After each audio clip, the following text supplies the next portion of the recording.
ಅಭಿಷೇಕಿಸ್ತೇವೆ ಎಂಬ ಮಾತಿನ ಮುಖಾಂತರ ತಮ್ಮ ಪ್ರಣಾಳಿಕೆಯನ್ನ ಈ ಸಮಾಜದ ಮುಂದಿಟ್ಟಿರುವಂತ ಯಾವ ಕಾಂಗ್ರೆಸ್ಸಿಗರಿದ್ದಾರೋ ಕಾಂಗ್ರೆಸ್ಸರಿಗೆ ಇದು ಉತ್ತರ. ಇಲ್ಲಿ ತಲೆಯಲ್ಲಿ ಕೇಸರಿಯನ್ನ ಕಟ್ಟಿರುವಂತ, ಹೆಗಲಲ್ಲಿ ಕೇಸರಿಯನ್ನು ಹಾಕಿರುವಂತ ಎಲ್ಲ ಬಂಧುಗಳು ಕೂಡ ನಾಳೆ 10ನೇ ತಾರೀಕಿಗೆ ಚುನಾವಣೆ ಕಂಡು 11ನೇ ತಾರೀಕಿಗೆ ಫಲಿತಾಂಶ ಬರುವಂತ ಸಂದರ್ಭದಲ್ಲಿ ಕರ್ನಾಟಕದ ರಾಜ್ಯದಲ್ಲಿ ಮತ್ತೊಮ್ಮೆ ಅಧಿಕಾರಕ್ಕೆ ಪ್ರಜಾಪ್ರತಿನಿಧಿಗಳೇ ಬರ್ತಾರೆ ಎಂಬುದನ್ನ ಸಾರಿ ಹೇಳ್ತಾ ಇದ್ದಾರೆ. ಮುಂದಿಗೆ ಮೋದಿಜಿಯವರು ಬರುವಂತ ಸಂದರ್ಭದಲ್ಲಿ ಏನಾಯಿತು? ಅದು ಏನಾದ್ರೂ ಕಾಣಲಿಕ್ಕೆ ಸಿಕ್ಕಿದೆಯಾ? ಲಕ್ಷ ಮಂದಿ ಕೈಯಲ್ಲಿ ಕೇಸರಿ ಶಾಲನ್ನು ಹಿಡಿದು ಹಿಂದೂ ಧರ್ಮದ ಉಳಿವಿಗೋಸ್ಕರವಾಗಿ ನಾವು ನಿರಂತರವಾಗಿ ತೊಡಗಿಸಿಕೊಳ್ತೇವೆ ಎಂಬ ಸಂದೇಶವನ್ನು ಸಾರುವಂತಹ ಸನ್ನಿವೇಶ ಸೃಷ್ಟಿಯಾಯಿತು. ಬಜರಂಗದಳವನ್ನ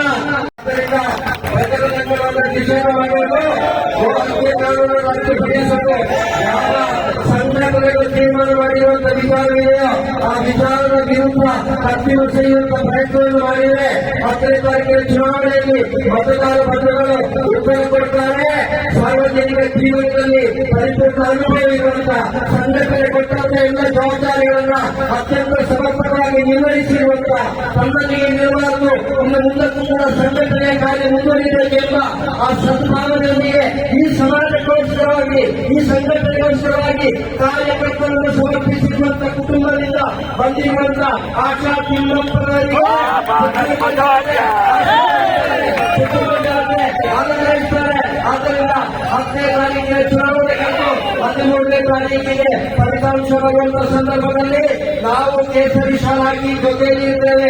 ತಾವೆಲ್ಲರೂ ಕೂಡ ಇರ್ತೀರಿ. ಪುತ್ತೂರಿನ ಬೀದಿಯಲ್ಲಿ, ಉಪ್ಪುಲೇಗಡಿಯ ಬೀದಿಯಲ್ಲಿ ಆಶಾ ತಿಮ್ಮಪ್ಪನವರು ಗೆದ್ದಂತ ವಿಜಯೋತ್ಸವನ್ನ ಆಚರಿಸ್ತೇವೆ ಅಂತ ಶಾಸಕರಿಗೆ ಸಮಿತಿಯಲ್ಲಿ ಪ್ರಮಾಣಪೂರ್ವಕವಾಗಿ ನಾನು ಹೇಳ್ತಾ ಇದ್ದೇನೆ. ಆತ್ಮೀಯ ಮತದಾರ ಬಂಧುಗಳೇ, ಈ ದೇಶ ಉಳಿಬೇಕು, ಈ ದೇಶದ ಸಂಸ್ಕಾರ ಉಳಿಬೇಕು.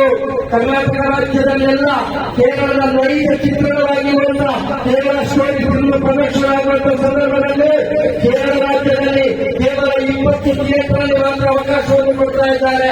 ಕಾಸರಗೋಡು ಚಿತ್ರಮಂದಿರದಲ್ಲಿ ಆ ಚಿತ್ರದ ಪ್ರದರ್ಶನ ಮಾಡುವಂತ ಸಂದರ್ಭದಲ್ಲಿ ಭಯೋತ್ಪಾದಕರು ಚಿತ್ರಮಂದಿರದ ಮಾಲೀಕರನ್ನು ಹೆದರಿಸಿದ್ರು.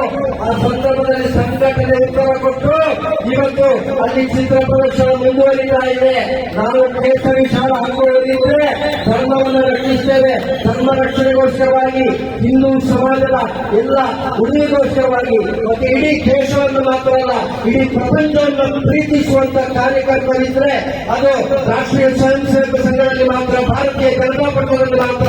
ಆದ್ದರಿಂದ ನಮಗೆ ತಾವರ ಗೆಲ್ಲಬೇಕು, ಆಶಾತಿ ಎಲ್ಲರೂ ಕೂಡ ಗೆಲ್ಲಿಸಬೇಕು. ವಿನಮ್ರವಾಗಿ ವಿನಂತಿಸ್ತೇನೆ. ಜೈ ಹಿಂದ್.